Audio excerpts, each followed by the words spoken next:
Join me as I take on the challenge of mastering my emotions using 10 powerful Stoic principles from Epictetus. Stoicism is a timeless philosophy that has been guiding people for centuries on how to live a more fulfilling life. At its core, it's about understanding what we can control and what we can't, and focusing our energy on the former.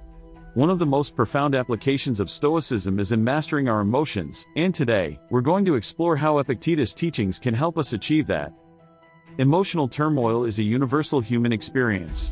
We've all been there, feeling overwhelmed by anxiety, anger, or sadness, and struggling to make sense of our emotions.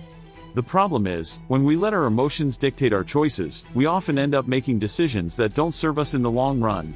We might lash out at someone we care about, or make impulsive decisions that we later regret. Emotional turmoil can also take a toll on our physical health, causing stress, insomnia, and a weakened immune system. It's like being a leaf blown about by the winds of change, never really in control of our own lives. We know we need to take control of our emotions, but how? That's where Epictetus comes in. Epictetus was a former slave who rose to become one of the most influential Stoic philosophers of all time. His teachings are simple, yet profound, and they offer a powerful framework for managing our emotions. So, what are these 10 Stoic principles that can help us master our emotions? The first principle is that events don't disturb us, but rather our opinions about those events. The second principle is that our thoughts are like a garden, and we need to tend to them carefully to avoid weeds of negativity and fear. The third principle is that we should focus on what we can control, and accept what we can't. The fourth principle is that our character is more important than our reputation. The fifth principle is that we should strive to be indifferent to external events, and focus on our inner strength. The sixth principle is that we should aim to be like a rock, unmoved by the waves of adversity. The seventh principle is that our words have power, and we should use them wisely. The eighth principle is that our emotions are like wild animals, and we need to tame them through self-reflection and discipline. The ninth principle is that we should strive to be content with what we have, rather than constantly desiring more. And the 10th principle is that we should cultivate a sense of inner strength, rather than relying on external validation.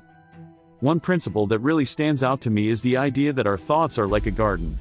When we let our minds wander, they can quickly become overgrown with negative thoughts and emotions. But when we take the time to tend to our minds, we can cultivate a sense of peace and clarity. This principle has been a game changer for me, and I've found that it's something that can be applied in even the most challenging of situations. So, how can we apply this principle in our daily lives? One simple way is to take a few minutes each day to reflect on our thoughts and emotions. Ask yourself, are there any weeds of negativity that need to be pulled out? Are there any areas of your life where you're feeling stuck or uncertain? By taking the time to reflect on our thoughts and emotions, we can start to cultivate a sense of inner peace and clarity. In conclusion, mastering our emotions is a journey, not a destination. It takes time, effort, and practice, but the rewards are well worth it. By applying these 10 Stoic principles, we can start to take control of our emotions, and live a life that is more authentic, more fulfilling, and more in alignment with our values. What resonated with you most from these principles? Let me know in the comments below. And if you want to dive deeper into the world of Stoicism, be sure to check out my next video on how to apply Stoic principles in our daily lives.